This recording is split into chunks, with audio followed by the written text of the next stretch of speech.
Muy buenas y bienvenidos y bienvenidas a un nuevo programa de Econocrítica. Hoy es martes y como ya sabéis, los martes aprovechamos para hacer entrevistas en esta sección de microeconomía y para ello hoy nos toca hablar de filosofía, una pata del conocimiento que la tenemos bastante abandonada, desgraciadamente, a pesar de lo importante que es y a pesar de la insistencia de mucha gente diciendo, oye, tienes que hablar más de las cuestiones filosóficas. Así que para eso tenemos hoy a un invitado de lujo. Él es Carlos Fernández Liria, profesor titular de la Facultad de Filosofía de la Universidad Complutense de Madrid, en el Departamento de Lógica y Filosofía Teórica. Tiene varios libros sobre filosofía, entre los cuales destaco El orden del capital, escrito conjuntamente con Luis Alegre Zahonero, que recibió el premio Libertador al pensamiento crítico. Tiene un canal de YouTube también, súper interesante, que os recomiendo mucho seguir, con más de 50.000 suscriptores. Os dejo debajo del nombre, podéis ver cuál es el nombre o el nick de su canal, ¿vale? Es Carlos Liria, simplemente @Carlos Liria. Y bueno, pues muchísimas gracias, Carlos, por estar aquí con nosotros. Bueno, muchísimas gracias a ti, Eduardo. De verdad que ha sido para mí una sorpresa encontrarme aquí. Una sorpresa porque era algo que no se me había ocurrido y sin embargo te puedo decir de verdad que es un gran honor para mí. Yo no sé qué habría sido de mí sin tu canal, sin poderte escuchar, sin poder combatir los mitos económicos de la derecha. Yo no sé qué habría sido de mí todos estos años de penuria si no hubieras estado ahí explicándome algunas cosas que no siempre entiendo. No siempre las entiendo porque yo no soy economista y no sé nada de eso, pero que me han interesado siempre vivísimamente y se puede decir que me ha salvado la moral y la vida, ¿eh? La vida Genial. Bueno, teórica al menos, me ¿eh? parece un poco exagerado, pero bueno, muchas gracias por el reconocimiento. Se hace lo que se puede, es una Es alegría. impresionante la labor que haces, Eduardo, impresionante. Muchas gracias, de verdad. Se hace lo que se puede. Esto es algo que yo pretendo simplemente dar municiones en esta lucha cultural que tenemos, pero bueno, que tu canal está al mismo nivel, así que gracias también a ti, que no veo todo lo que subes, pero sí algunos... Bueno, mejor me leo tus libros, que de hecho eso es lo que he hecho a lo largo de tanto tiempo, y algunos vídeos sí interesantes sobre los que luego te preguntaré, como esa respuesta a Juan Ramón Rayo por su libro de Antimás, ¿no? Entonces, antes de nada quiero recordar a la gente que podéis hacer preguntas por el chat si queréis, alguna cuestión que luego podréis yo recogiendo si lo veo pertinente. Si estáis en YouTube, dale like, y si os gusta el contenido porque viene siempre muy bien para que se viralice. Y si os gustan estos temas, seguid a Carlos en su cuenta de YouTube, ¿vale? En su canal de YouTube. Carlos, empezaría por una pregunta así muy básica que daría para alargarse muchísimo, pero creo que para empezar está bastante bien. ¿Es justo o ético el capitalismo? Ah, claro, como vengo de la Facultad de Filosofía, pues justo o ético. Eh, Hay algo muy grave aquí y es un tema muy interesante para los filósofos, porque el capitalismo no es una cosa como cualquier otra que puedas considerar simplemente buena o mala. Es algo peor que lo peor. Vamos a comenzar diciendo eso. Vamos a ver, el capitalismo ha puesto, no es mi opinión, es la opinión, yo diría, para empezar, de un insigne filósofo antiguo que se llama Aristóteles. Aristóteles, nada más ni nada menos. Es lo que habría dicho Aristóteles si hubiera tenido noticias de que podría existir alguna vez en el mundo algo parecido al capitalismo. El capitalismo ha puesto todo el metabolismo social sobre una base económica que tiene su propio metabolismo, es decir, ha hecho depender todos los destinos de la sociedad de su base económica. De una economía que, por otra parte, funciona como un mercado que se autorregula. Y eso es exactamente lo que Aristóteles habría considerado el enemigo más peligroso de la ciudad, el enemigo más peligroso de la polis. Es lo peor que le podía ocurrir a la ciudad.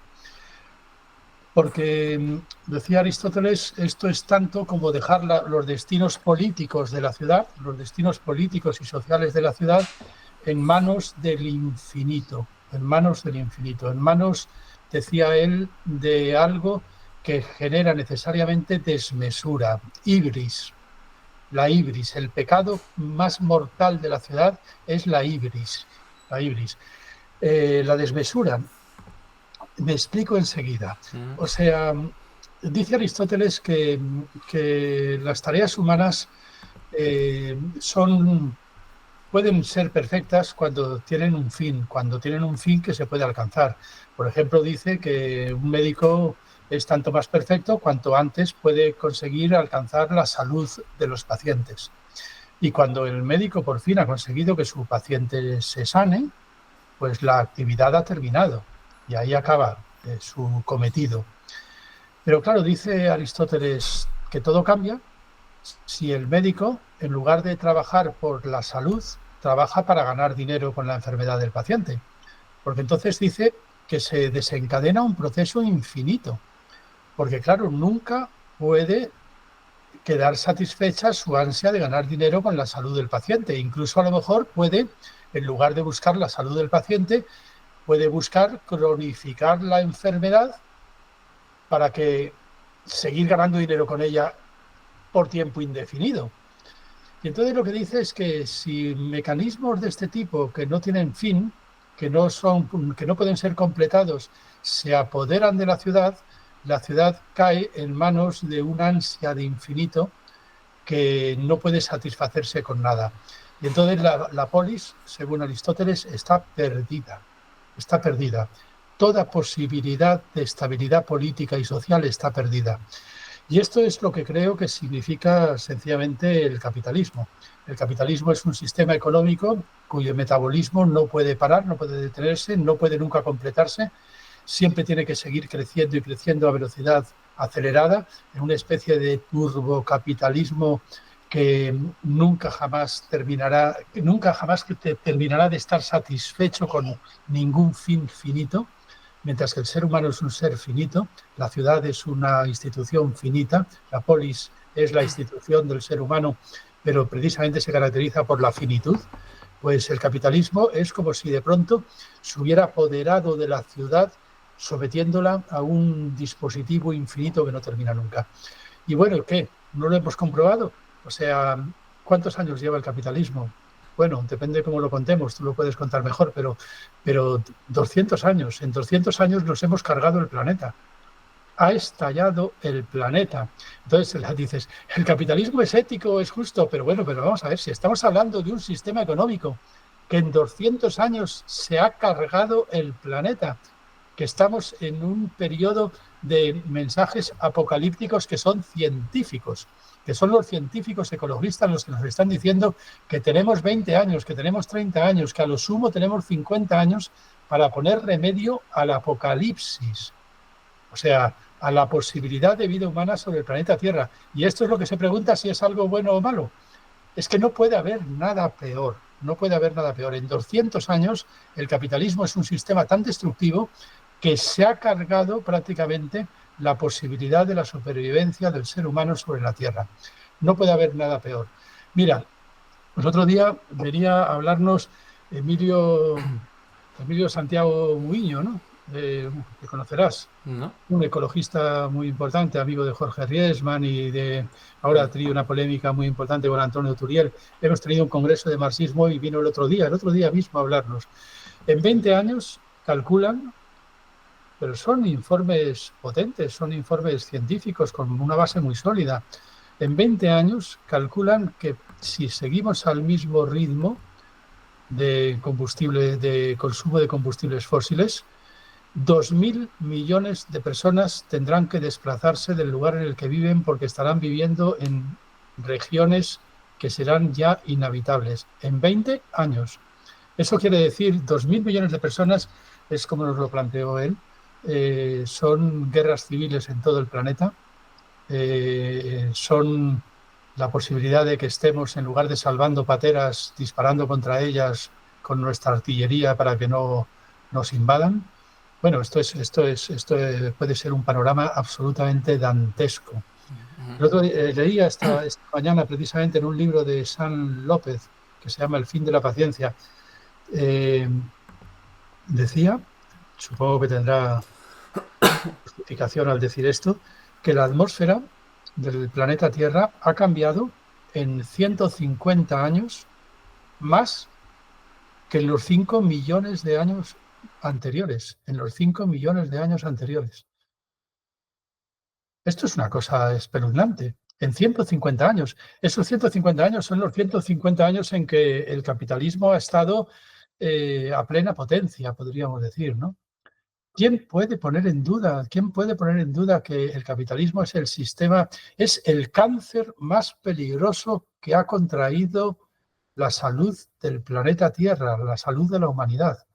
Es lo más peligroso con lo que nos hemos enfrentado. A mí se me ocurre, Carlos, que ejerciendo de abogado del diablo, alguien podría decir, incluso los que reconozcan que hay un problema medioambiental gravísimo ahí a las puertas, que eso no es el resultado del capitalismo, sino de un proceso de producción masiva, creciente en el tiempo, pero que podría haberse dado y de hecho habrá dado en sociedades no estrictamente capitalistas como la de la Unión Soviética, donde hubo mucho productivismo, y ahora pues China, ¿no? O sea, me parece a mí que esos podrían ser dos contraargumentos a lo que acabas de decir. A lo mejor sí, nos estamos cargando el planeta, pero no es por un tema del capitalismo, sino por la avaricia del ser humano o la obsesión con producir, que va más allá del capitalismo.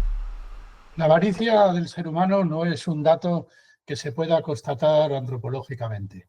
Los antropólogos han estudiado decenas de millares de sociedades y la verdad es que el ser humano resulta ser bastante poco avaricioso. En decenas de millares de sociedades más bien viven en un tiempo cíclico en el que los excedentes de producción los dilapidan en fiestas, en festividades. Eso es lo que nos dice la antropología, el estudio del ser humano. El ser humano no es necesariamente un ser avaricioso. Lo que sí que es avaricioso es un sistema económico como el capitalismo que no puede detenerse, que necesita siempre crecer más hoy para crecer más mañana. Antropológicamente no está nada claro que el ser humano sea un ser avaricioso. Lo que sí que es verdad es que se ha dicho, y tienes toda la razón, que los países del socialismo real contrajeron también la misma enfermedad congénita del capitalismo, que es el crecimiento a todo ritmo y a toda costa y de la forma más acelerada, y además de alguna forma perdieron la guerra de la aceleración capitalista porque no pudieron competir, pero es que estaban compitiendo. Yo lo que siempre suelo decir es que, hombre, hay que tener en cuenta que los experimentos socialistas que ha hecho la humanidad han sido siempre experimentos socialistas en guerra. Nunca, jamás se les dejó vivir en paz.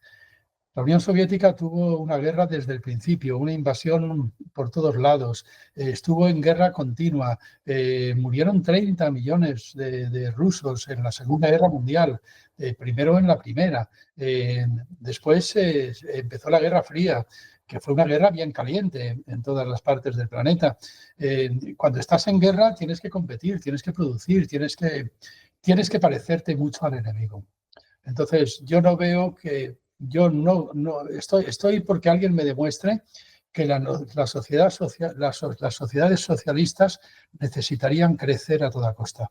Nadie ha demostrado eso jamás. Dicen empíricamente sí, una mierda empíricamente. Empíricamente se ha demostrado que las sociedades socialistas que lograron sobrevivir a un bloqueo, a una invasión, tuvieron que crecer a toda costa porque de lo contrario sucumbían a la guerra que se les había declarado.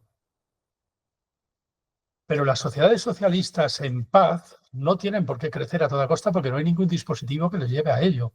No hay ningún dispositivo ningún metabolismo interno que les lleve al crecimiento sin tregua. No es verdad. Podrían perfectamente regular la jornada laboral, repartir el trabajo, trabajar más despacio, no sé, que todo el mundo trabajara pues con propuestas como las del trabajo garantizado que tú siempre defiendes, pero siempre trabajando cada vez menos. Fíjate que hasta Keynes, lo conocerás muy bien, ¿verdad? En Madrid, en 1930, hace un discurso en el que dice que 100 años después de 1930, es decir, ahora mismo, precisamente ahora, la humanidad estará trabajando 3 horas diarias. Y dice Keynes... Y era Keynes, no era más. No era Marx, no era Paul Lafargue, el autor del derecho a la pereza, era Keynes. Y resulta que Keynes dice, con toda ingenuidad del mundo, que es obvio que al ritmo productivo que llevamos, en 100 años habremos resuelto enteramente el problema económico de la humanidad. Si el problema económico es el problema de repartir recursos escasos, el problema económico, la economía habrá desaparecido, que se tranquilice Aristóteles.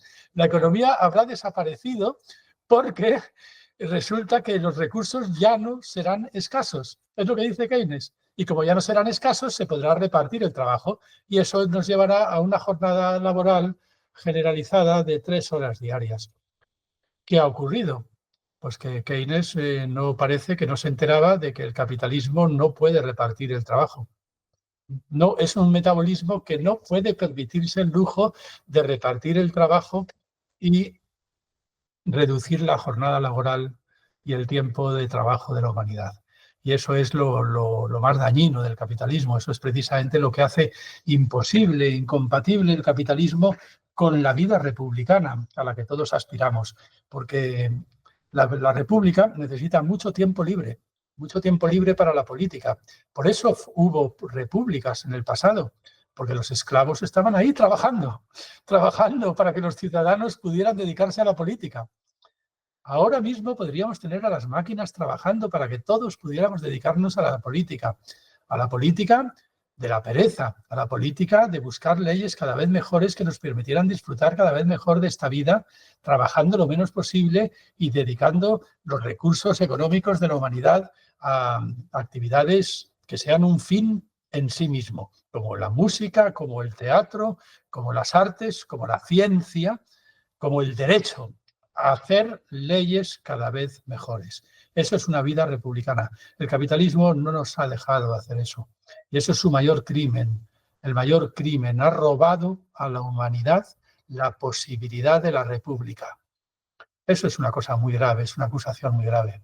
A raíz de lo que estabas planteando, uno podría decir, solo quedan dos posibilidades. Una es aislarse de todo el sistema mundo capitalista y dentro de la sociedad de que nos dejen poder hacer lo que podamos, y otra es acabar con todo ápice del capitalismo, porque si no nos vemos abocados a competir con él y jugar sus mismas reglas de juego, ¿no? Entonces preguntaba al hilo, aquí Óscar Ramos, ¿cuáles serían los mecanismos por los que el sistema mundo capitalista contaminaría las sociedades no capitalistas? ¿Solo la violencia?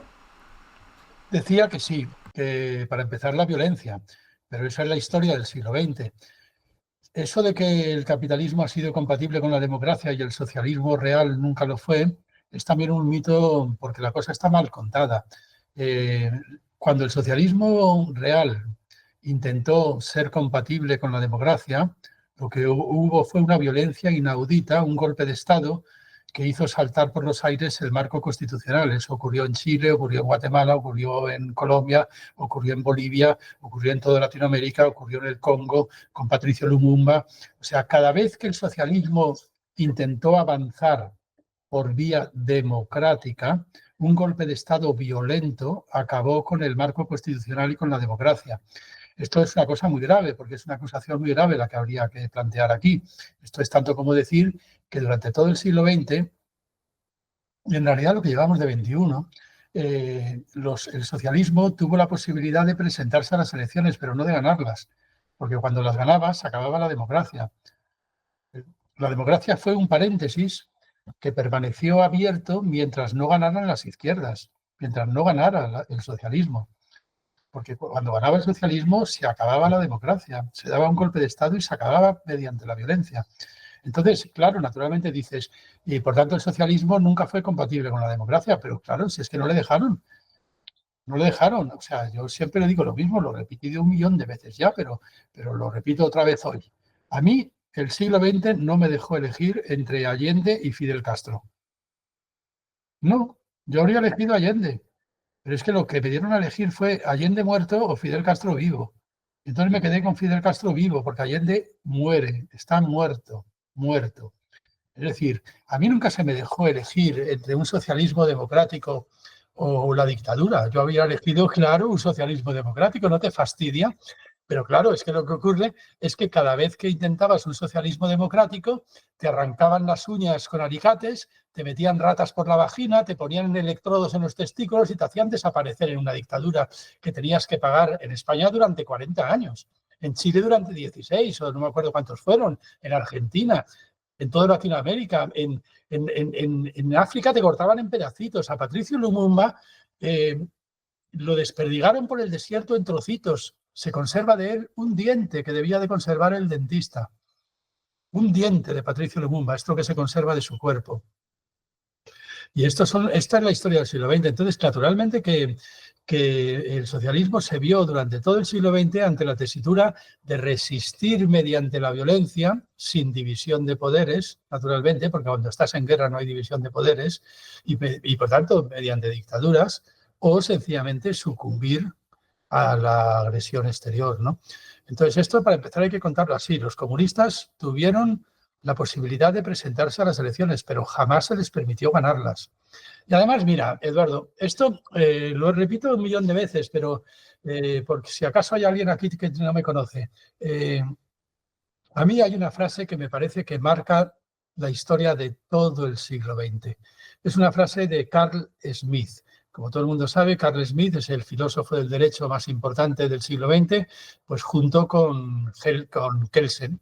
Kelsen era judío, austriaco, judío, y Carl Smith era alemán y nazi. Pero son los dos teóricos más importantes del derecho del siglo XX, ¿no? Y tuvieron una conversación en 1923 sobre el parlamentarismo y las libertades democráticas. Y Carl Smith le dice una cosa que para mí me parece que es una advertencia a todo el siglo XX, una profecía autocumplida. Hombre, estamos hablando de un nazi, de un verdadero canalla hijo de puta, como era Carl Smith, pero increíblemente inteligente. Vamos, un teórico del derecho como no ha habido otro, ¿no?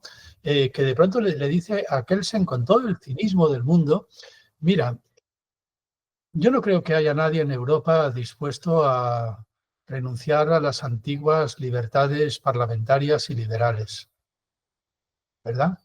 ¿Quién va a renunciar a las antiguas libertades parlamentarias y liberales? Pero añade, pero supongo que tampoco quedará en Europa mucha gente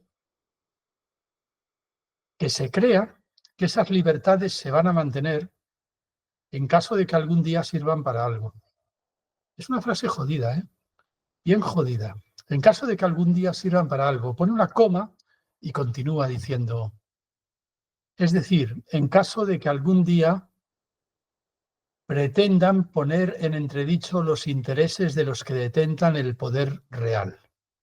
Esto es una advertencia muy dura, porque como las libertades democráticas algún día atenten a los intereses económicos de los que detentan verdaderamente el poder, ¿alguien se puede creer, querido Kelsen, que has escrito un libro que se llama Esencia y Valor de la Democracia, que esas libertades democráticas se van a mantener? ¿Tú eres tan ingenuo? Eso es lo que le dice Carl Smith.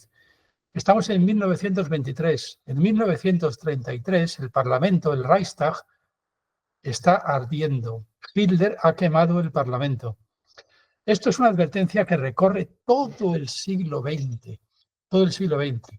Como las libertades democráticas alguna vez sirvan para algo y osen tocar los intereses, por ejemplo, con que como al Frente Popular se le ocurra proponer una reforma agraria que ponga en entredicho los intereses de los que detentan el poder real, os vais a tragar 40 años de dictadura y una guerra civil con 500.000 de muertos. Eso es la advertencia de Carl Smith. Y esta es la verdadera realidad de la democracia. Por eso siempre he mantenido yo que la democracia y el capitalismo son en el fondo incompatibles. Lo han sido, empíricamente lo han sido.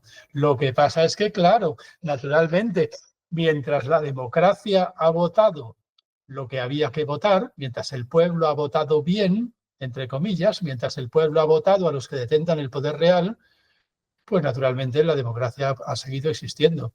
¡Ay! Pero cuando se les ha ocurrido, porque de pronto se han tomado un tripio, que yo que sé que les ha pasado, que de pronto iban a votar a las izquierdas, iban a votar al socialismo, porque querían llegar al socialismo por vía democrática, entonces no, toma guerra civil, toma invasión, toma bloqueo, toma dictadura, y entonces te vas a enterar de lo que vale un peine. Hasta que escarmientes y la próxima vez que se restaure la democracia, pues hagas lo que tienes que hacer, votar a la democracia cristiana. ¿Qué es lo que hizo Pinochet? Pinochet, todo el mundo recordará una frase famosa de Pinochet que es muy parecida a la de Carl Smith. Es el segundo gran filósofo del derecho, Pinochet. ¿Eh?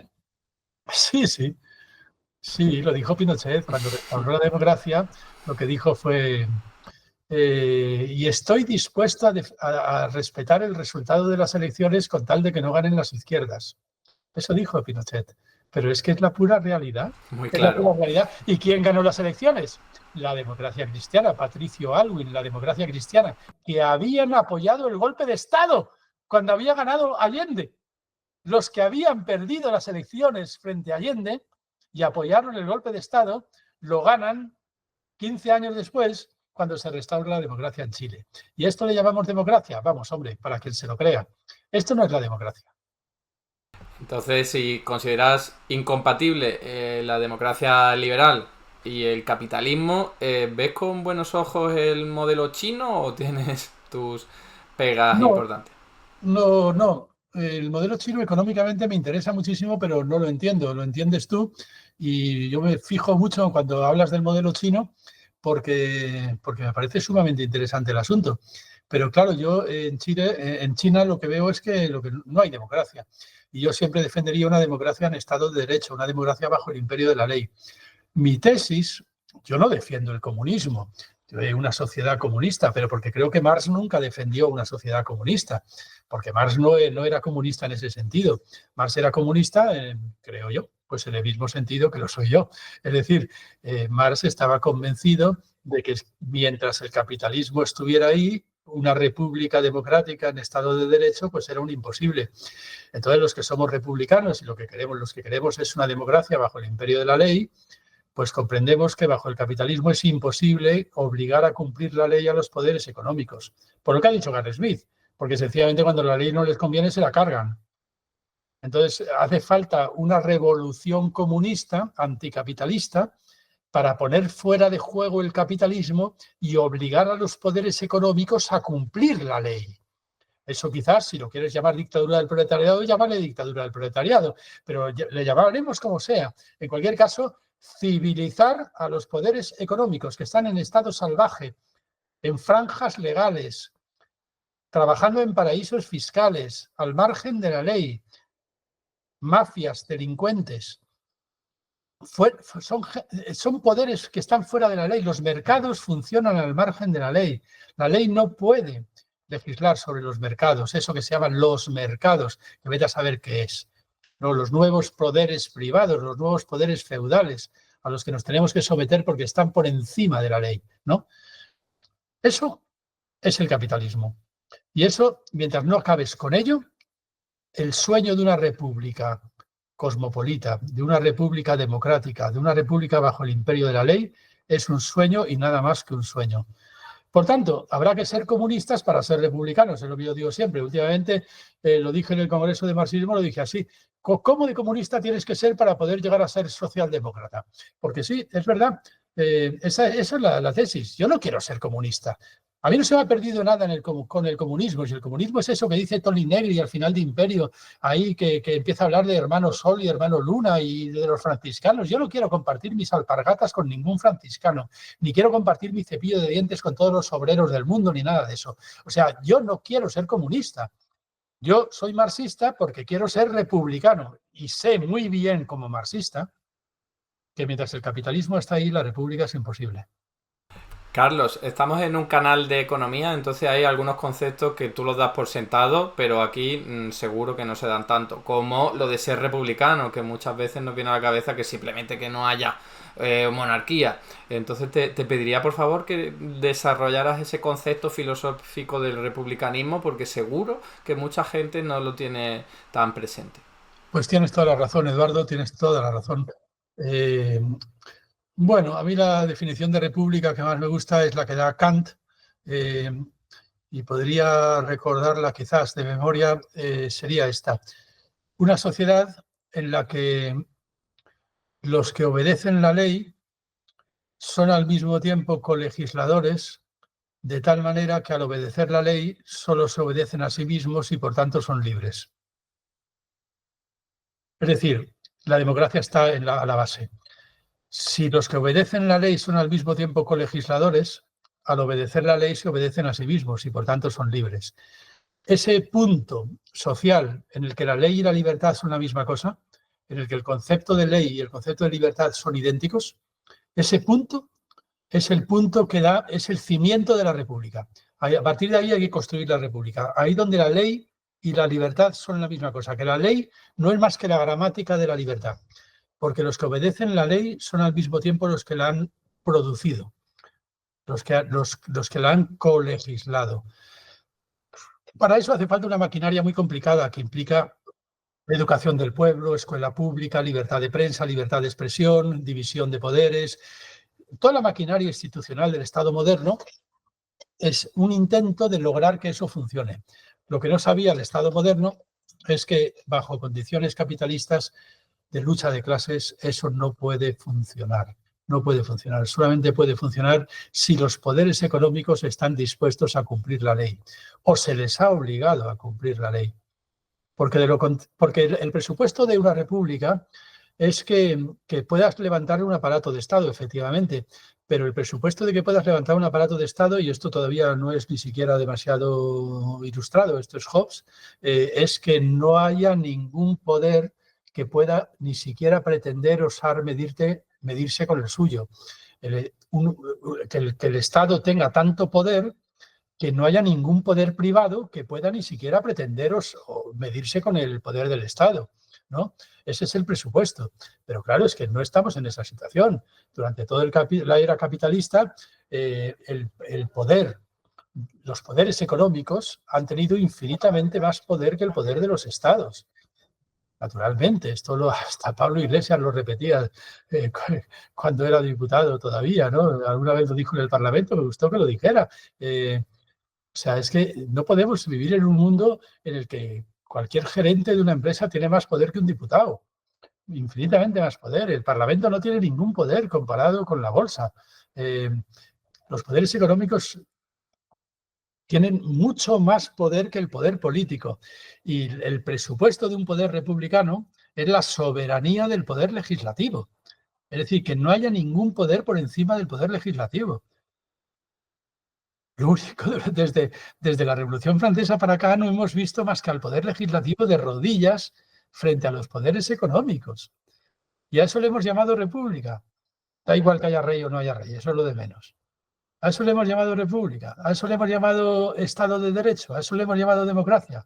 Pero no es verdad, eso es la dictadura económica de los poderes privados capitalistas con una fachada parlamentaria. Entonces es verdad que el Parlamento se ha convertido en una mascarada. Entonces, claro, nadie tiene mucho respeto por el Parlamento. Pero habría que tenerlo, porque el Parlamento era una buena idea, qué demonios. Pero no solamente era una buena idea el Parlamento, todo eran buenas ideas.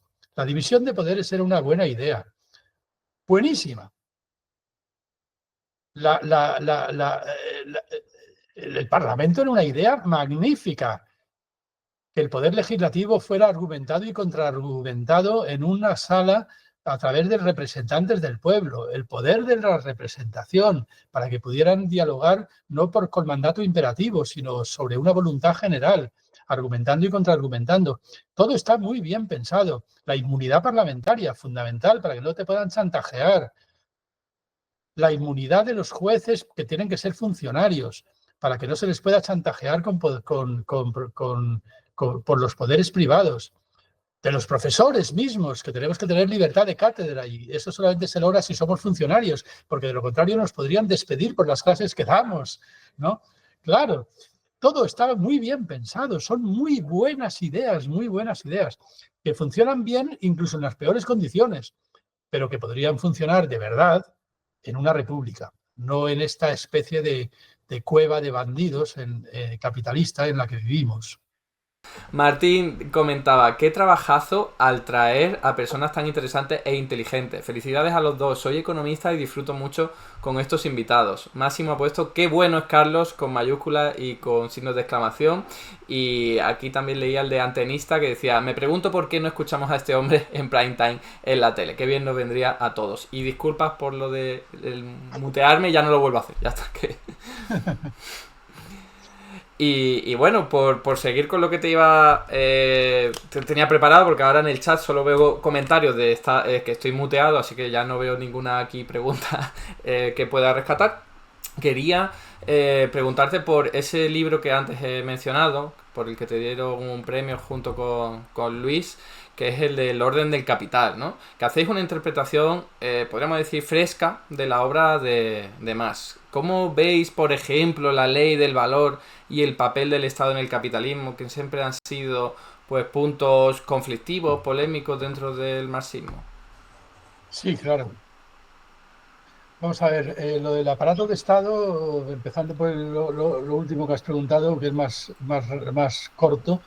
eh, Yo creo que los marxistas deberíamos de cortarnos un poco a la hora de citar esos famosos textos de Marx, citando esos famosos textos de Lenin, citando a Marx, en que se dice que el Estado no es más un instrumento de dominación de la clase dominante. Eso era en tiempos de Marx y en tiempos de Lenin. O sea, el Estado no era más que lo que actualmente Milei y Juan Ramón Rayo querrían que fuese. Es un instrumento de dominación para proteger la propiedad de los ricos, ¿no?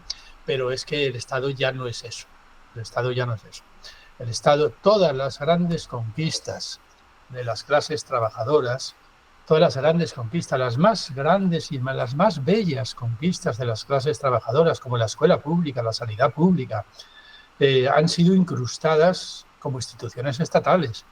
Entonces, ahora mismo, hablar mal del Estado es hablar mal de lo que la clase obrera mal que bien ha conseguido conquistar, precisamente. Son conquistas irrenunciables. Bueno, el monopolio de la violencia tampoco era una mala idea. La policía no es una mala idea. Otra cosa es que la policía en lugar de detener banqueros, se ponga a registrar camellos en lavapiés y pobres menas que no han hecho nada más que pasar una china de hachís, ¿no? O sea, otra cosa es a qué dedicamos la policía, pero claro, naturalmente, que por supuesto que el monopolio legítimo de la violencia pues es una buena idea y eso se llama policía. Todo el aparato de Estado es una cosa, como digo yo, pues muy bien pensado por la Ilustración, por la modernidad. Lo único que la Ilustración y la modernidad no pensó bien, bueno, sí lo pensó bien, lo que pasa es que hay un ilustrado moderno que no se le suele meter dentro de la Ilustración, que es Marx.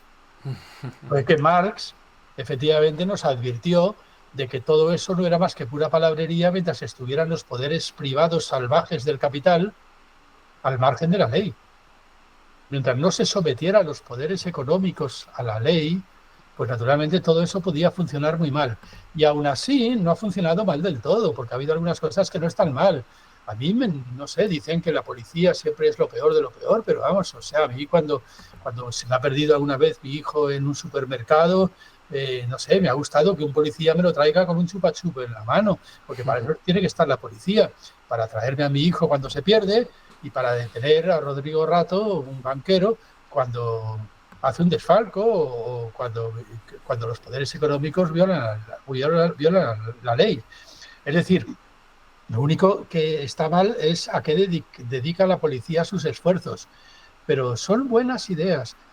El Estado moderno está todo hecho con buenas ideas y habría que defenderlo a toda costa. Si está bien pensado, si lo pensaron personas muy importantes, Montesquieu, Kant, no sé qué decirte, ¿no? Rousseau, Robespierre, Marx, sí, sí, no lo pensaron. Eran gente importante, Kant, era gente importante, Hegel, era un pensador importante, no eran como... Es que si no, ¿con qué nos quedamos? ¿Con el pensamiento del gran timonel rojo Mao Zedong? ¿Con el Che Guevara, quizás? ¿Con su hombre nuevo y esa atleta moral que no necesita de la ley porque siempre va a ser bueno? ¿Con qué nos quedamos? ¿Con Kim Il-sung, que escribe obras clásicas antes de morir para que las herede su hijo, como se llame? No sé... no podemos no podemos regalar la ilustración al enemigo, a la clase burguesa, y quedarnos nosotros con Mao Zedong y Stalin. Eso es un disparate. Yo no sé a quién se le ocurrió semejante cosa en la tradición marxista.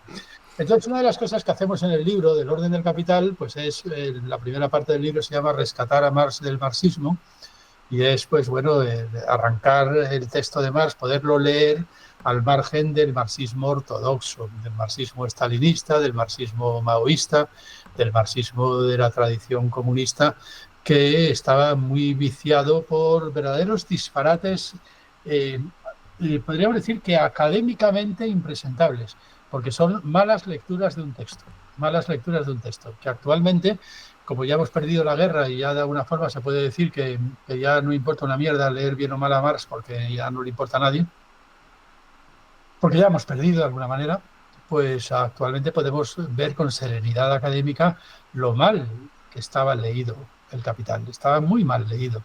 Entonces, Luis Alegre y yo en el Orden del Capital lo que hacemos es un intento de leerlo mejor. Nos quedó un libro muy gordo, muy pesado, es verdad que nos dieron un premio, pero bueno, hicimos un resumen que se llama Marx desde cero, un librito más pequeño, sí, que yo creo que es accesible. Y no sé por qué Juan Ramón Rayo se cogió el gordo. Porque es muy friki. Es muy friki, sí. Lo cita mucho en su libro. Eh, Nunca he entendido muy bien por qué lo cita tanto, porque no viene a cuento, las citas no vienen demasiado a cuento, pero sí, lo cita mucho y lo cita con respeto. Yo también respeto mucho su libro. El Anti-Marx no es un mal libro, ¿eh? No, no lo penséis.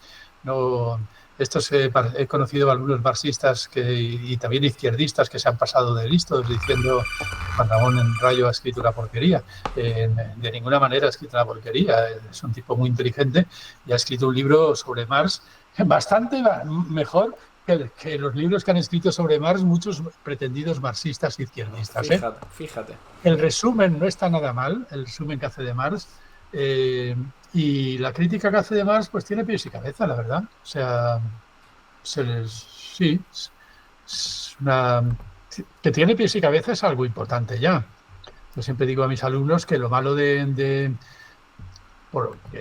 lo malo de un examen no es decir disparates. Lo malo de un examen es cuando ni siquiera se entiende, cuando es agramatical, cuando no se entiende nada de lo que...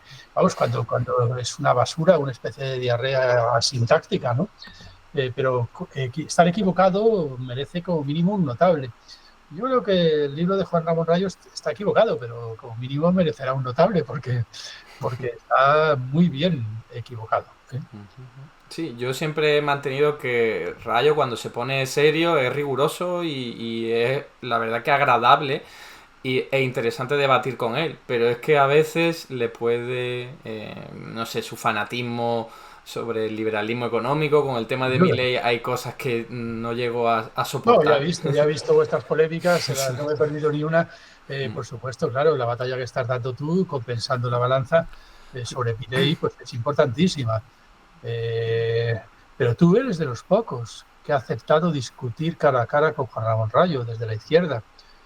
Yo creo que es muy admirable y yo te lo agradezco infinitamente, porque es que escuchaba algún comentario es que no hay que dar visibilidad a Juan Ramón Rayo, como si Juan Ramón Rayo necesitara visibilidad, los que necesitamos visibilidad somos nosotros. Exacto. Pero si él tiene 1 millón de seguidores, exacto. O sea, nosotros necesitamos visibilidad, ojalá que nos la diera él. Mira, te quería preguntar por el libro y la respuesta que le hiciste a Rayo, pero antes de eso es que aquí hay una pregunta interesante que viene al hilo de lo anterior y que creo que merece la pena rescatar. Es de Sais Oscar y dice: ¿qué opina Carlos del anarquismo, del comunismo libertario? Ya que estás hablando antes de eso, pues así podemos conocer tu opinión al respecto. Pues nunca he sido muy anarquista por vocación, precisamente por esto de que sí que creo que el anarquismo nunca ha teorizado suficientemente hasta qué punto las conquistas de la clase obrera tienen que incrustarse en instituciones estatales. Ese sería mi problema. Aunque creo que el anarcosindicalismo, algo serio de los años 30, o vamos, de la época de la República, sí que se tomó en serio esto, ¿no? Entonces yo creo que sí. Otra cosa es el antiestatismo.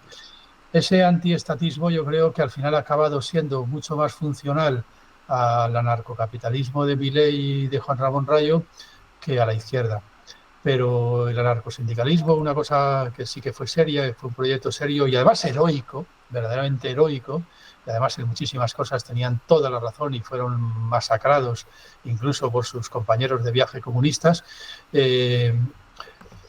Bueno, pues yo creo que sí, que ahí estaba mejor teorizada la cosa y había otras posibilidades. Pero bueno, yo creo que falta una tematización de lo que verdaderamente debemos entender por antiestatismo.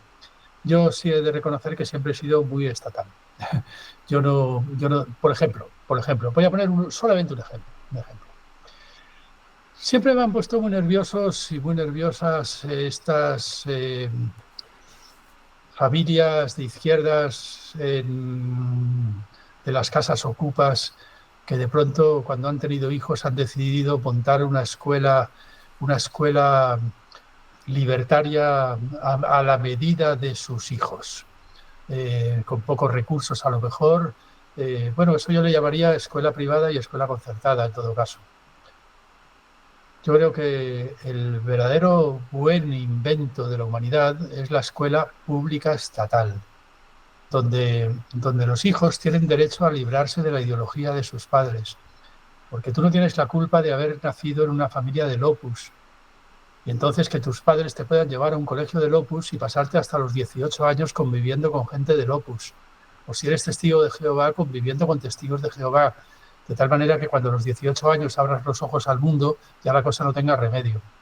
Pero tampoco tienes derecho, porque seas de izquierdas, a meter a tus hijos en una burbuja de izquierdas, en una casa ocupa,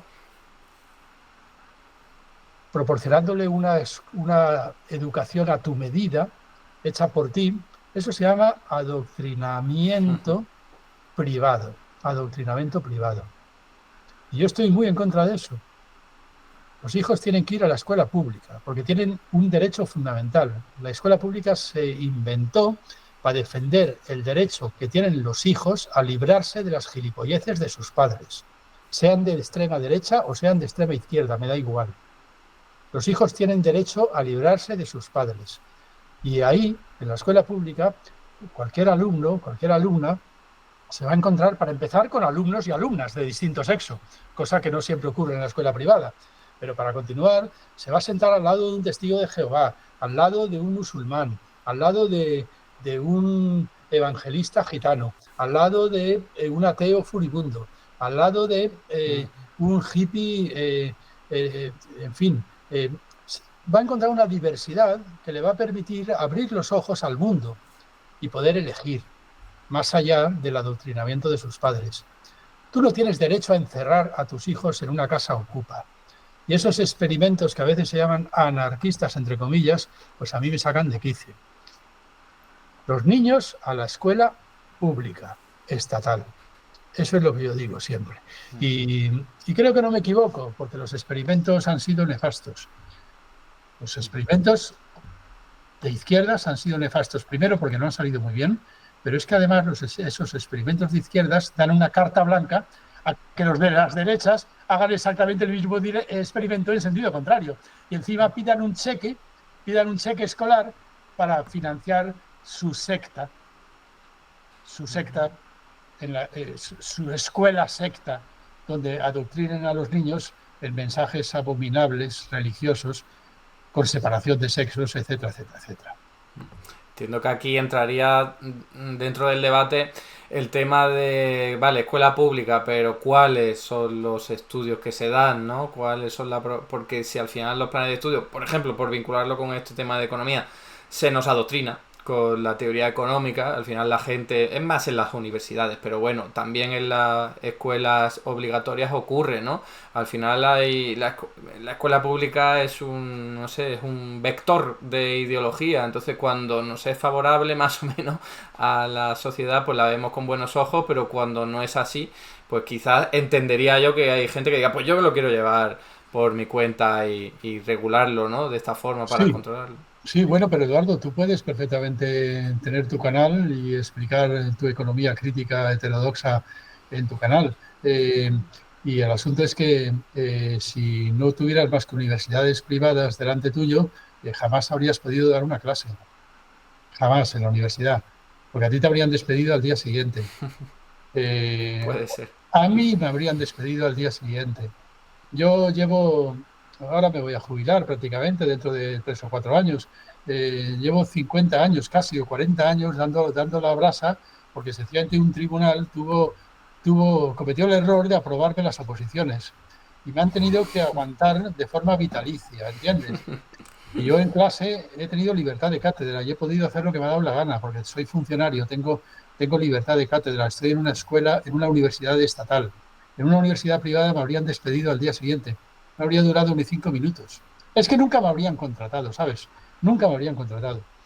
Lo que pasa es que a través de un tribunal pues tuve la suerte de que tres personas votaron a mi favor porque se volvieron locas o por lo que fuera y aquí estoy. O sea, Eh, que conste que yo estoy totalmente a favor del claro, sistema claro, público. claro. Lo que digo era que el argumento podría ser, claro, si la escuela pública al final no la controlamos nosotros y imagínate que hay una dictadura ahí poniendo lo que hay que estudiar, La pues a lo escuela mejor... pública es la única posibilidad de que la controlemos nosotros. Lo único que podemos llegar a controlar nosotros, alguna vez, si tenemos suerte. Porque desde luego, si nosotros lo que vamos a intentar controlar va a ser una empresa privada, que va a ser una escuela o una universidad privada, eso desde luego que no, pues nunca vamos a tener el dinero para tener acciones suficientes para controlar el capital ideológico de esa empresa. Que no, que no. Además que está bien inventado, que el sistema de instrucción público lo inventó Condorcet en la Revolución Francesa y está bien inventado, que está bien pensado. Hay cosas que están bien pensadas. Y ya está. O sea, esto sería largo de explicar por qué, pero vamos, eh, se puede demostrar. Vale, vale. Y ahora, tirando del hilo de eso que comentabas de padres a hijos, que es súper interesante lo que has comentado, quiero vincularlo con el tema de la herencia. La También herencia. una cuestión que en términos económicos y filosóficos es, para mí es la clave de nuestras sociedades porque se transmite la desigualdad, o sea, es heredar desigualdad y concentraciones de riqueza.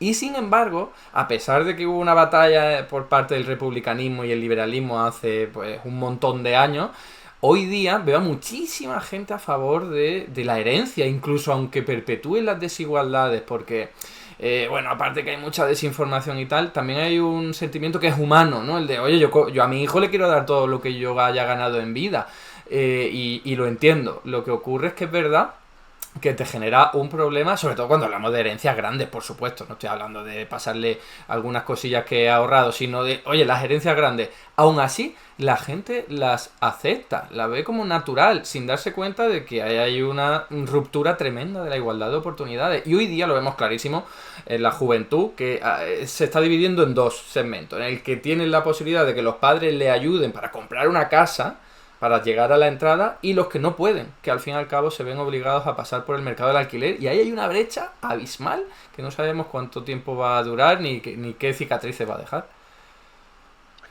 Pues sí, es un tema bien difícil e importante. Yo creo que además es uno de los talones de Aquiles de la discusión. Yo diría que, hombre, yo estoy a favor del derecho de herencia, igual que estoy a favor del derecho de propiedad, siempre y cuando no haya ibris, no haya desmesura. O sea, si yo he construido una piragua, pues, hombre, yo creo que deberían dejársela a mis hijos. Eh, porque, joder, yo he lijado la madera, le he puesto una vela, ha quedado muy bonita, se la dejo a mis hijos y yo creo que eso debería protegerlo el Estado, ¿no? Yo soy propietario de mi piragua y se la dejo a mis hijos en herencia y yo creo que pues mis hijos bien contentos, como si yo creo que podrán heredar mi álbum de fotos. Pero lo que no puede ser, porque es surrealista, es pretender que van a heredar una cifra con tantos ceros que ni siquiera puedo imaginar de euros en derivados financieros. Pero ¿cómo van a heredar eso? Pero si eso es que ni siquiera debería estar permitido que nadie lo tuviera en propiedad. Pero si eso es una desmesura, eso es ibris, como decía Aristóteles. Eso es ibris, eso destruye la consistencia interna de una polis, de una sociedad, de una república. Eso destruye por entero. Entonces, el derecho de herencia, hombre, para cosas chiquititas, porque somos personas chiquititas, los seres humanos somos seres chiquititos, no estamos hechos para conquistar Valencia como el Cid Campeador. Eso era un loco que conquistó Valencia, o Elon Musk, que, no sé, fundó un imperio. Tiene tantos ceros en su fortuna que ni siquiera son imaginables. Eso es ibris, eso es desmesura. No sé, una vez me pasaron en una banda magnética la fortuna de Bill Gates, no, de uno de estos, vamos, o de Musk, no sé. Así iba pasando, iba pasando, iba pasando, iba pasando, iba pasando, y de pronto me dijeron, atención que ahora viene todo lo que vas a ganar tú en toda tu vida. Y era un cuadradito chiquitito, chiquitito, así. Eso es todo lo que he ganado yo en toda mi vida. Eso iba pasando y pasando. Eso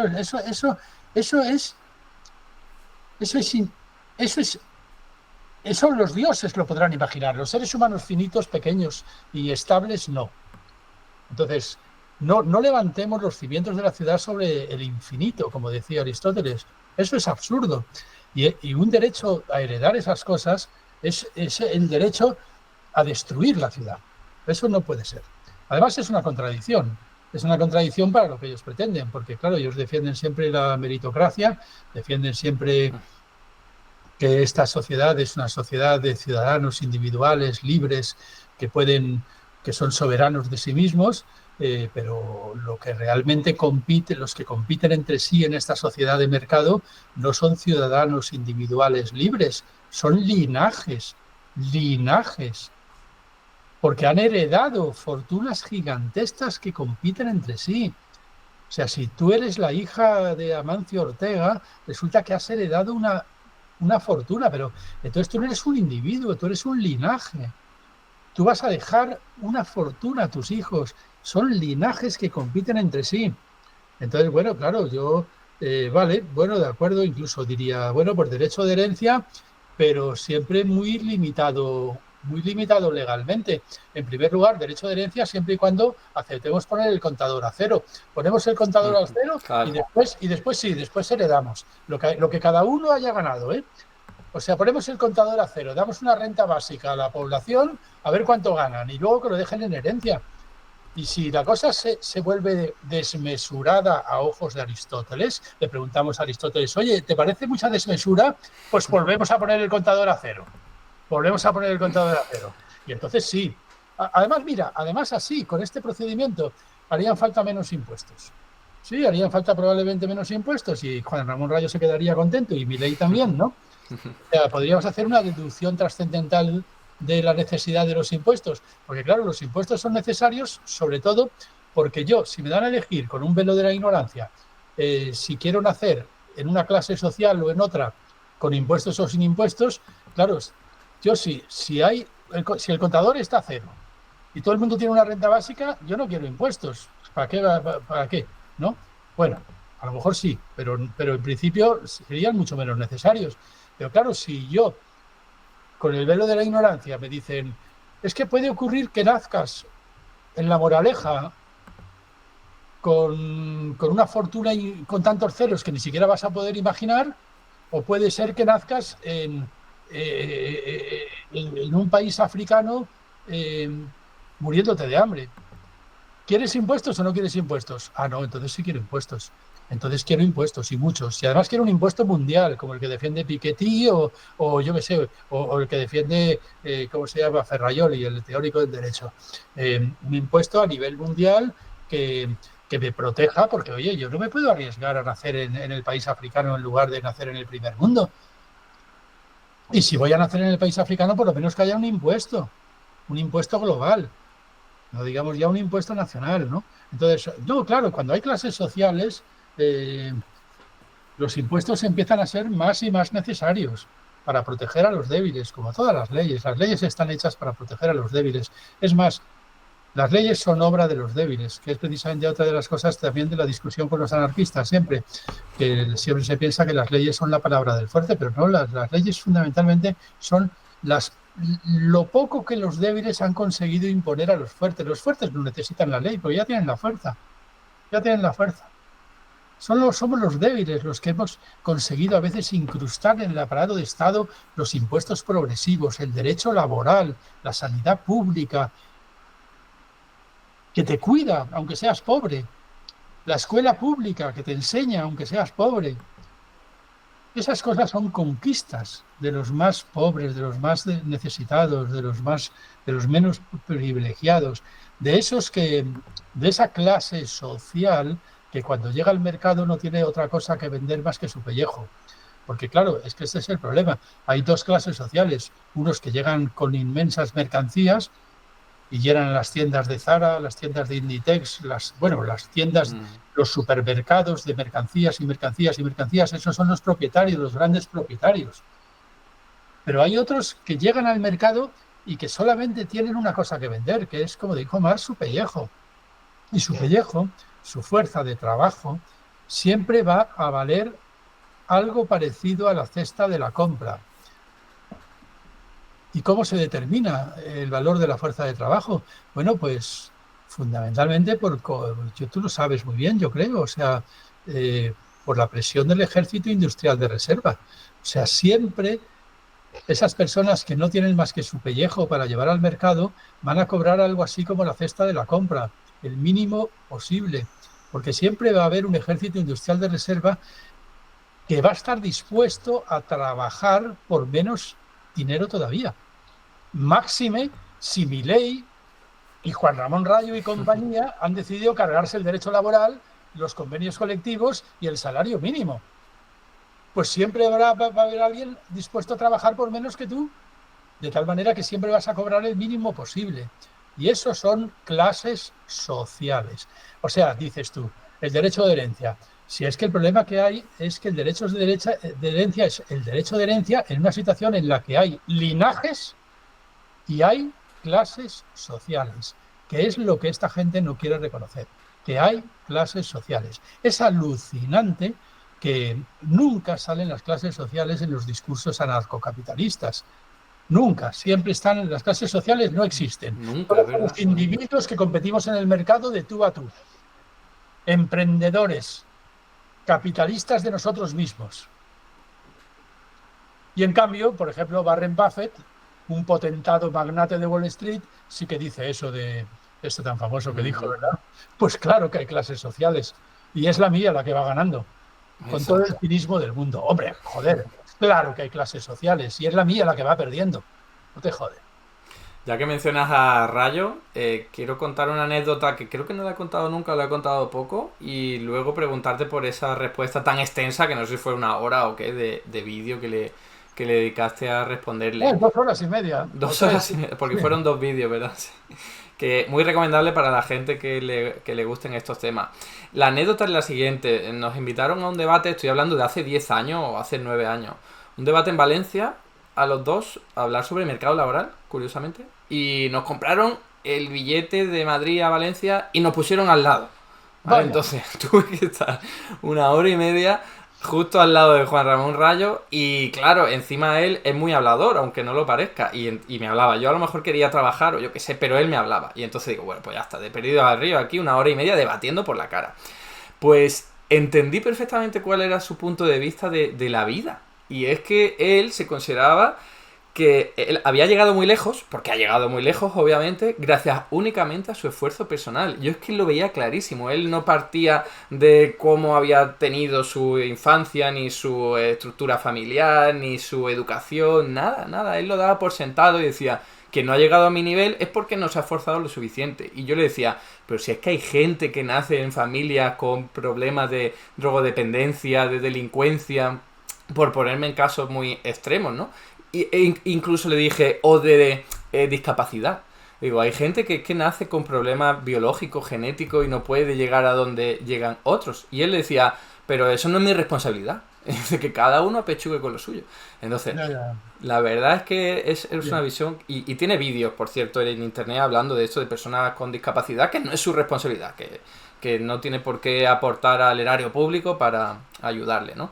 Entonces, no sé si quieres comentar algo sobre esto y Pero no directamente es, no es solamente una cuestión de discapacidad, o sea, es un tipo muy inteligente. Yo no me considero tan inteligente como él, es un tipo rápido. Y si alguna vez me ponen a discutir con él, la verdad es que a mí me da miedo, porque, bueno, es un tío rápido, ocurrente y muy capaz de manejar argumentos complicados y procesarlos con gran maestría. Yo no tengo ese chasis. Entonces, no es una cuestión de discapacidad. Que él, partiendo de la nada, ha llegado a estar donde está. Bueno, pues yo te aseguro que yo no soy subnormal, no soy, o sea, yo no soy discapacitado, y sin embargo, yo no me habría comido una rosca, yo creo que estaría pidiendo limosna debajo de un puente. Si no me hubieran dado las cosas que me han dado, ¿eh? Mis padres me dieron una educación. Eso no es que te dan algo, eso me dejaron en herencia, una educación, una educación que me permitió, bueno, pues ser profesor. Ujú. No, hay clases sociales y eso no lo puede negar, que hay la posibilidad de salir de tu clase social. Pues bueno, sí. Supongo que Juan Ramón Rayo se considerará muy orgullosamente clase media Probablemente, alta, incluso, no sé, bueno, clase media normal, ¿no? Pues probablemente. felicidades, enhorabuena, pero mucha gente no lo consigue, ni lo puede conseguir. Exacto. ¿Qué vas a contar? En Haití, son responsables de estar donde están. ¿Cuánto tendríamos que indemnizar a Haití para poner el contador a cero? Ya te digo. Tantos años de esclavismo allí, Bueno, y, colonialismo. y el último golpe de Estado que hubo en Haití, el que se hizo contra Aristide en 2004, fue porque Aristide reclamó a la República Francesa el dinero que los haitianos habían pagado por su libertad. Es decir, que Francia les había obligado a comprarse a sí mismos como esclavos. Es decir, si a mí me vendían por 50 euros en el mercado, yo tenía que pagar a Francia 50 euros para comprarme a mí mismo. Eso es una deuda no odiosa, es una deuda surrealista. Y Aristide lo que hizo fue reclamarla con intereses a la República Francesa. Golpe de Estado, y Haití, ¿qué es en este momento? Un no Estado dominado por mafias, una matanza, Un estado fallido. un Estado fallido.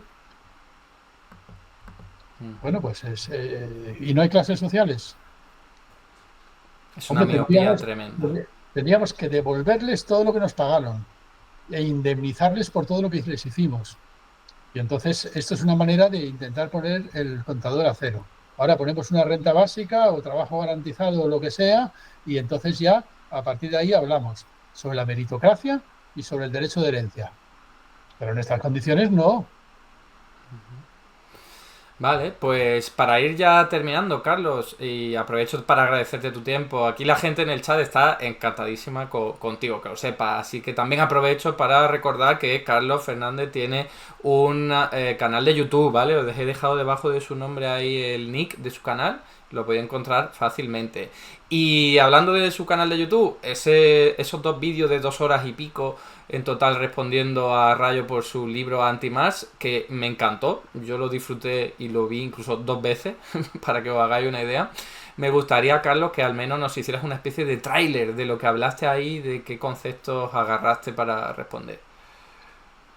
Ay, pues sí, espero, claro, no estar 2 horas y media más. Está colgado en el canal. El canal se llama La Filosofía en Canal. La Filosofía en Canal. En YouTube sale enseguida. Y ahí está colgado la discusión con Rayo. Pues como digo que el libro es largo, pues el vídeo también tenía que ser largo para responderle. Intento responderle con respeto porque efectivamente, como te he dicho antes, yo sí que respeto el libro de Rayo. Me parece que está bastante mejor hecho que muchos libros de pretendidos marxistas.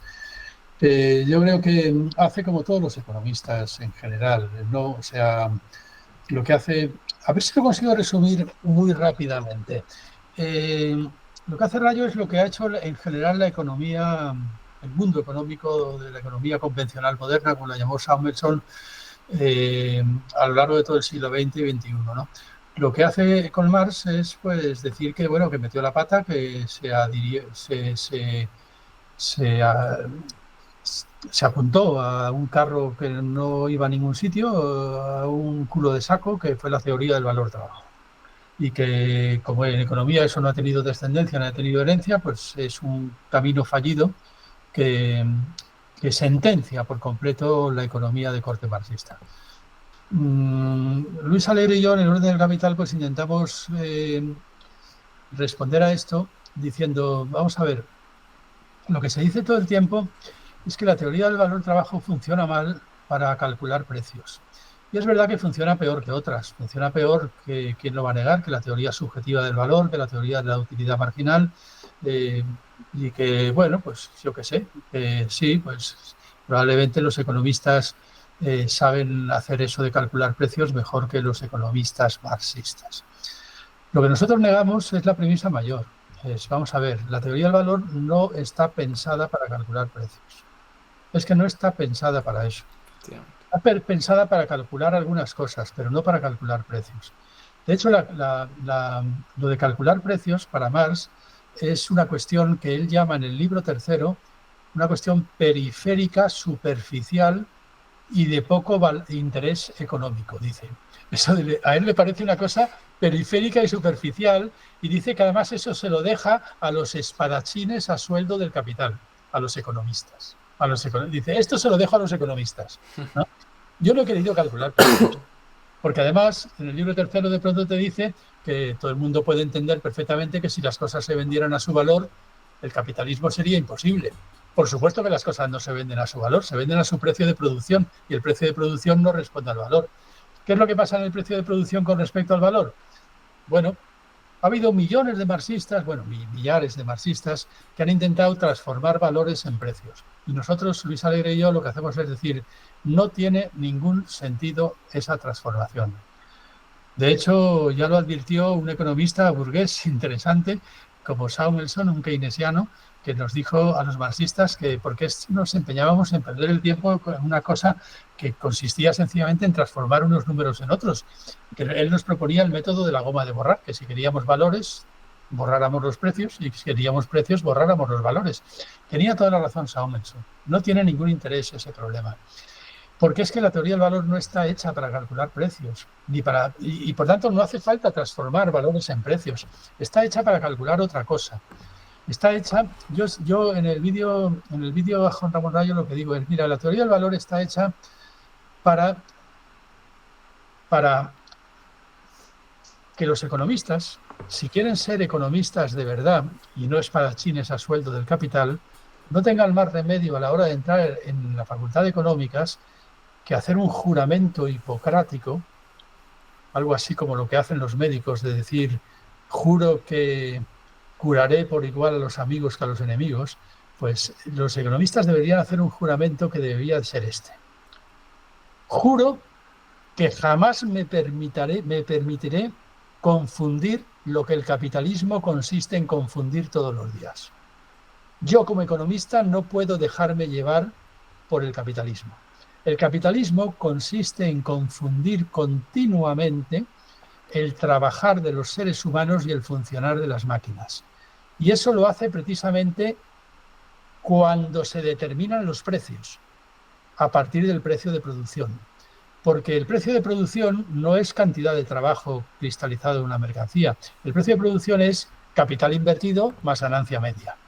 Capital invertido es capital invertido. Y da igual que hayas invertido en maquinaria, que hayas invertido en mano de obra, en trabajadores. Da igual, porque el capitalismo no va a tener en cuenta que la inversión ha sido...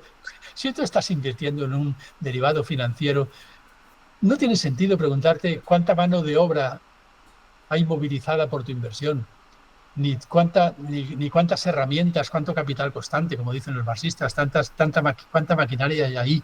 Lo único que tú sabes es que hay capital invertido y que tú tienes la ganancia media, porque de lo contrario no inviertes. Quieres algo más de la ganancia media, si te la dan, pero bueno, como mínimo la ganancia media, porque de lo contrario pues no inviertes y se acabó, ¿no? Bueno, entonces, lo que hace Marx es decirte, los espadachines a sueldo del capital, los economistas de su época, que él llama economistas vulgares, están muy interesados en calcular los precios, y entonces se interesarán mucho por los precios de producción y, en último extremo, por esa cuestión periférica de los precios de mercado, que son los precios que oscilan a partir de la oferta y la demanda a partir del precio de producción. Pero a nosotros eso no nos interesa nada, porque a nosotros lo que nos interesa todo el tiempo es saber que en cualquier mercancía con un precio hay una determinada cantidad de trabajo humano, porque somos seres humanos y lo que nos interesa es saber qué ha pasado con el ser humano en esa mercancía que tenemos delante. ¿Qué ha pasado? ¿Cuántas huelgas ha habido ahí? ¿Cuánto sufrimiento? ¿Cuánto sudor? ¿Cuánto ha sido el salario? Eso es lo que nos interesa a nosotros. Lo que nos interesa es hacer ese tipo de cálculos, sobre todo para hacer un cálculo muchísimo más importante y fundamental, que es a lo que nos interesa a los marxistas, es saber cuánto tiempo de trabajo está dedicando la humanidad a satisfacer necesidades y cuánto tiempo de trabajo está dedicando la humanidad a satisfacer las necesidades del metabolismo interno del sistema capitalista.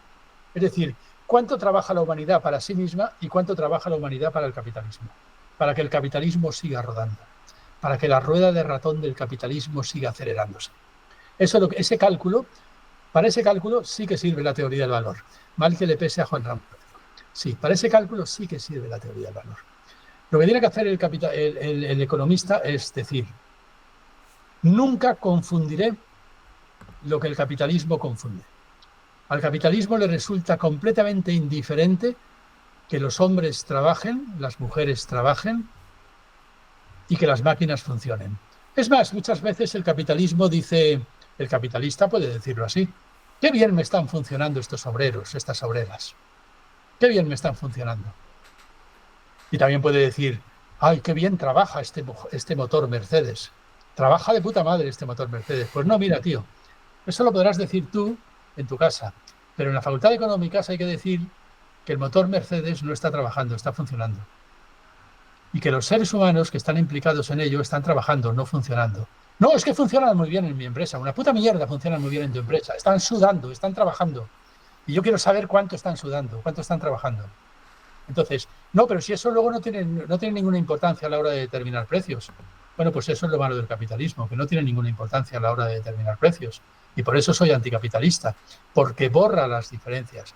Una vez me encontré, esto también lo cuento en el vídeo, me encontré con un anuncio que me pareció interesantísimo. Un anuncio de un banco, salían un chico y una chica muy guapas en bikini, en traje de baños, tumbados sobre un colchón hinchable en una piscina. Y ponía arriba, están trabajando. Bueno, están trabajando, tumbados en un colchón hinchable.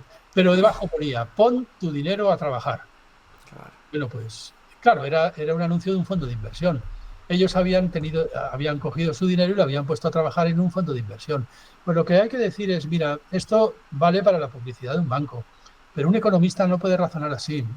Un economista tiene que decir es, vamos a ver, pon tu dinero a trabajar. El dinero no trabaja, bajo. El dinero no trabaja. Pon tu dinero a trabajar es pon a trabajar a unas personas al otro extremo del mundo, no se sabe muy bien dónde, que estarán trabajando para rentabilizar tu inversión. Eso es pon tu dinero a trabajar. Pon a trabajar personas. Entonces, pon tu dinero a trabajar es una frase falsa. El dinero no trabaja. Pero, coño, cualquier manual de economía consiste en decirte, pongamos un campesino arando la tierra con un tractor.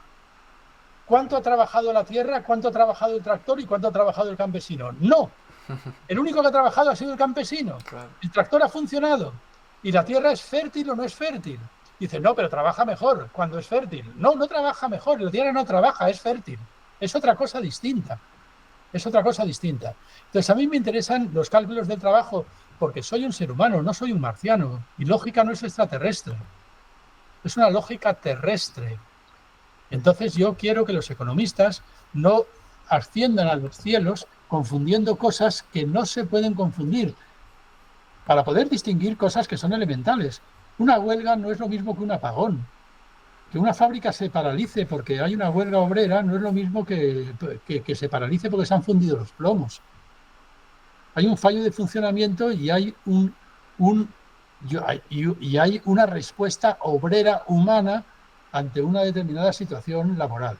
Entonces, estas son las cosas que hacen que la economía sea algo más que una mera receta para hacer cálculos de precios para que los brokers de bolsa no se equivoquen a la hora de invertir. Eso es la tarea de los espadachines a sueldo del capital. Y eso Marx lo conocía perfectamente. Él llamaba a los economistas vulgares de su época, que les llamó espadachines a sueldo del capital. Bueno, pues yo lo que diría es que como la economía no ha seguido la senda marxista, pues se ha convertido sencillamente en una manera de aconsejar a los capitalistas maneras para rentabilizar inversiones. Y entonces sí, entonces la teoría del valor no sirve. Claro que no sirve, es que no está pensada para eso, ¿no? Eso es un poco lo que le tendría que decir a Juan Ramón Rayo, es el resumen de 2 horas y media que desarrollo por despacio, ¿no? Pero también es una lectura de Marx. Es la lectura de Marx de decir, mira, es que a Marx no le interesaba la cuestión de los precios. No le interesaba. Le interesaba, la cuestión del valor es una cosa distinta. Entonces, que haya habido tantos miles de marxistas intentando transformar valores en precios, pues mira, ha sido una pérdida de tiempo. Una pérdida de tiempo. No merecía la pena. A veces lo han hecho mejor, a veces lo han hecho peor. El propio Engels lo intenta hacer ya. Bueno, el propio Marx lo intenta hacer ya en el libro tercero del Capital. Lo que pasa es que lo hace mal, lo demostró el Rafa. Lo hace bastante mal, porque comete un truco, hace un truco. Pero bueno, esto es una cosa, se pueden hacer críticas a Marx, no pasa nada. La cuestión de los precios se le daba mal a Marx, pero es que nunca pretendió que se le diera bien. Esto es lo primero que habría que decir, después hay que decir otras cosas. Lo de los linajes, lo de las clases sociales, Claro. todo eso que los anarcocapitalistas no quieren ni oír hablar de ello, pero que existe como una realidad palpable. No es verdad que seamos una sociedad de individuos emprendedores que rentabilizan su inversión, que son ellos mismos. Solo puede decir, pues, Yados o los youtubers, esos, los ¿cómo se llaman? Esos coaches que se dedican a enseñarte cómo ganar dinero en YouTube, ¿no? Pues, bueno, lo digan ellos, pero no es verdad. No es verdad que ocurra eso. Un emprendedor no es un empresario de sí mismo. Un emprendedor es sencillamente un trabajador que ha perdido sus sindicatos, que ha perdido su colectividad, que ha perdido los convenios colectivos, los colegios profesionales, que ha perdido el derecho laboral, que ha sido enteramente derrotado y que encima ahora se mean encima suyo diciéndole que es que ahora que ya lo ha perdido todo, encima es un empresario. Hombre, sí, un empresario de puta madre, un empresario que va a ser el empresario de sí mismo, montado en bicicleta, transportando mercancías de un lado a otro de la ciudad para cobrar una mierda. Pero que algún día llegará a ser el dueño de Inditex. Ahora tenemos a los criptobros, ya sabes, a los que ponen a funcionar su dinero en criptomonedas. Pues que les vaya bien a todos ellos, que les vaya bien. Si son lo suficientemente listos, más listos que yo, pues yo no digo nada. Seguramente lo que pasa es que a muchos les irá fatal. Seguramente. Ya les ha ido Ya a les ha muchos ido. de eso. Pues no conozco muy bien el tema, pero... Pues Carlos, hemos llegado a la hora y media que teníamos pactada. 1 hora y media. Bueno, pues Sí. yo en principio, si hay alguna pregunta Toma. del público urgente, pues no me importa. Había preguntas antes, pero creo que ya las he perdido del chat. Y en esto último voy a ver, y si no damos unos segundos para que la gente saque alguna pregunta y así cerramos con ello. Yo recuerdo el canal de Carlos es Filosofía en Canal, fácil de encontrar. También Carlos Liria, si lo ponéis. Y os recomiendo mucho seguirlo. También este vídeo pues lo subirá allí a su canal, entiendo, ¿no, Carlos? O sea que... Sí, lo voy a... Si lo sé hacer, que yo creo que lo sabrá Sí, hacer el manager que me lleva el canal, porque yo no sé hacer nada. seguro. A ver, aquí la gente solamente dar las gracias por la explicación, me ha encantado, dice Rey Q, Luiso dice gracias Carlos y Eduardo también. De momento no está saliendo ninguna pregunta. Cheo dice Cristo Bros y economía financiera, el arte de acumular dinero sin producir ni un tornillo, efectivamente, ¿no? Sí.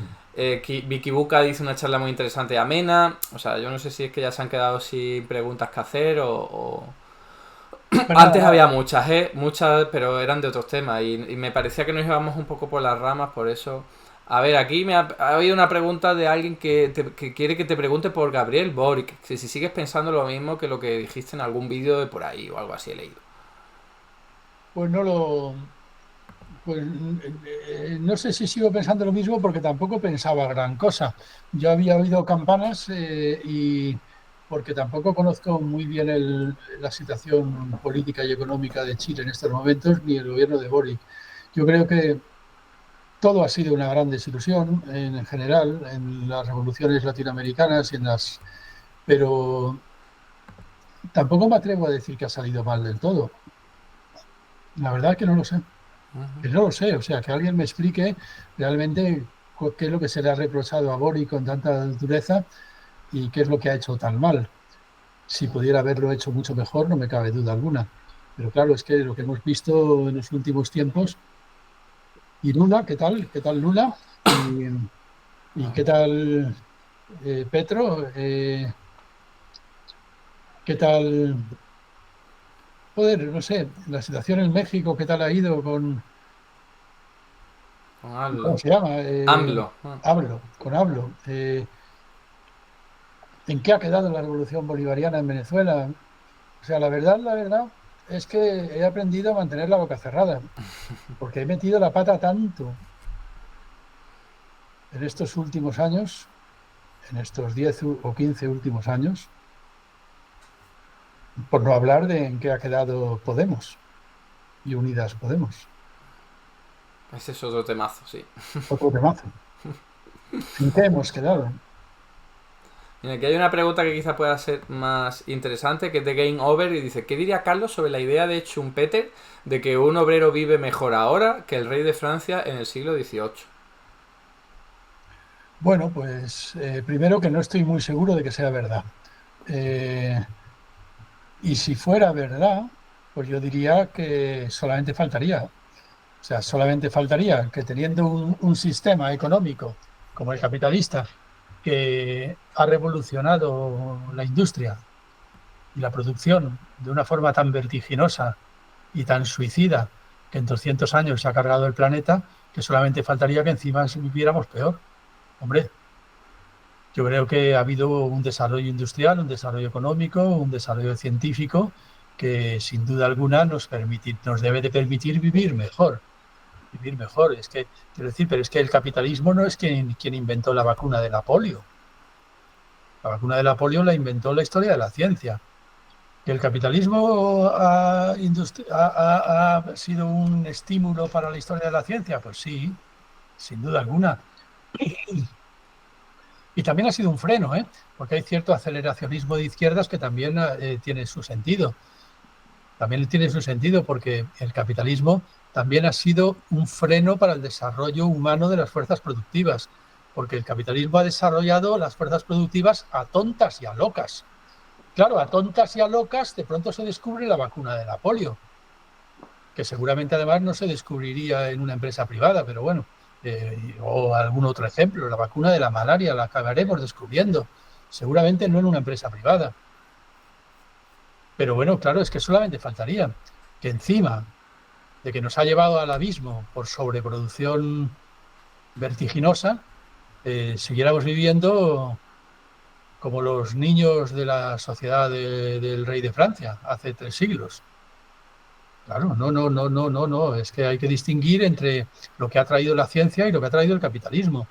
Yo lo que sería, lo que creo que viviríamos muchísimo mejor, que me perdone Schumpeter, es si tuviéramos el desarrollo de las fuerzas productivas que tenemos, el desarrollo científico que tenemos, que además sustentado por una investigación estatal, que siempre funciona muchísimo mejor que la privada, se diga lo que se diga, por una universidad estatal, por una comunidad científica estatal, sin las presiones de las empresas capitalistas que lo distorsionan todo y de pronto no sabes si estás trabajando para el bien de la humanidad o para que la empresa haga dinero con la humanidad. Lo mismo que Aristóteles. Esto es tan viejo, tan viejo, tan viejo como la historia del ser humano. Ya lo dijo Aristóteles. Todo el delito está en... Vamos, todo el problema está en saber si estamos trabajando para algo que tiene un fin o estamos trabajando para el proceso infinito de que algo se reproduzca cancerosamente sobre sí mismo de forma vertiginosa. Y esto es lo que ocurre con el capitalismo. El capitalismo vampiriza el progreso de la humanidad, lo vampiriza. Schumpeter no se le ocurre pensar que habría habido un progreso humano igualmente sin la necesidad del capitalismo, sin la rémora del capitalismo, e incluso infinitamente más humano, más potente. Sobre todo si hubiera además si se hubiera conseguido hacer lo que decía Keynes, repartir el trabajo, reducir la jornada laboral, de tal manera que eso que el capitalismo no nos permite hacer, que es reducir la jornada laboral a 3 horas, habría liberado para la humanidad un potencial de investigación de 5 o 6 horas diarias por persona para investigar la vacuna de la malaria. La habríamos descubierto ya, habríamos progresado muchísimo más. Si no progresamos muchísimo más, es porque el capitalismo nos obliga a progresar por el lado malo hacia un fin suicida. Sin el capitalismo progresaríamos, pero es que progresaríamos de forma sensata, progresaríamos hacia fines sensatos. Más despacio, quizás, pero de forma más sensata y más productiva y mejor para la humanidad. Y sobre todo progresaríamos en lo más importante que se puede progresar, que es creando leyes cada vez mejores, leyes cada vez más justas. Porque tendríamos mucho tiempo para la república, mucho tiempo para la política, mucho tiempo para el parlamento, para la vida parlamentaria, para la argumentación y la contraargumentación, para discutir incluso en los bares. Si trabajáramos 3 horas diarias, estaríamos discutiendo tantas cosas en los bares que nunca más se votaría de la forma que se vota. Se votarían cosas mucho más interesantes. No te quepa duda. El capitalismo es una rémora para el progreso. En esto estoy de acuerdo con cierto aceleracionismo de izquierdas. Fíjate, ¿quién me iba a decir? Porque yo aceleracionista nunca me había creído. Pero en este sentido sí. ¿A qué te refieres con aceleracionista? Hay una escuela aceleracionista que, bueno, que parten de Deleuze y de Guattari en el Antiedipo y que lo que dicen es que como el capitalismo todo lo ha disuelto en el aire, a lo mejor es disolverlo todavía más, todo más, ¿no? Y que a lo mejor eso lleva al fin del capitalismo. Bueno, eso es una estupidez y además eso ha sido muy utilizado por ciertos delirios de extrema derecha con un filósofo que se llama Nick Land, que es uno de los grandes filósofos de la Casa Blanca en estos momentos, a través de un bloguero que se llama Curtis Yarvin, no sé si suena, Curtis Yarvin. Bueno, es un verdadero canalla racista, hijo de puta, que sí, pero que es uno de los youtubers, bueno, de los blogueros, es un bloguero de los blogueros favoritos de la Casa Blanca en estos momentos. Y este tipo pues es un aceleracionista radical junto con el filósofo Nick Land, que lo que viene a decir algo así es que el capitalismo es un cerebro mucho más potente que el cerebro de los propios capitalistas y, por supuesto, el cerebro de todos nosotros juntos. Y así es que lo que hay que dejar es que el capitalismo nos lleve tan lejos como nos tenga que llevar a una especie de distopía cyberpunk y dejarnos de ponerle rémoras porque el capitalismo sabe lo que hace. Bueno, eso es la extrema derecha. Eso es la extrema derecha. Porque, por supuesto, nada de ocurrencias estatales, nada de derecho laboral, nada de legislaciones, nada de poner frenos al libre desarrollo del cerebro capitalista. Porque el capitalismo piensa y piensa mucho mejor que nosotros. Esa es la idea del aceleracionismo de extrema derecha.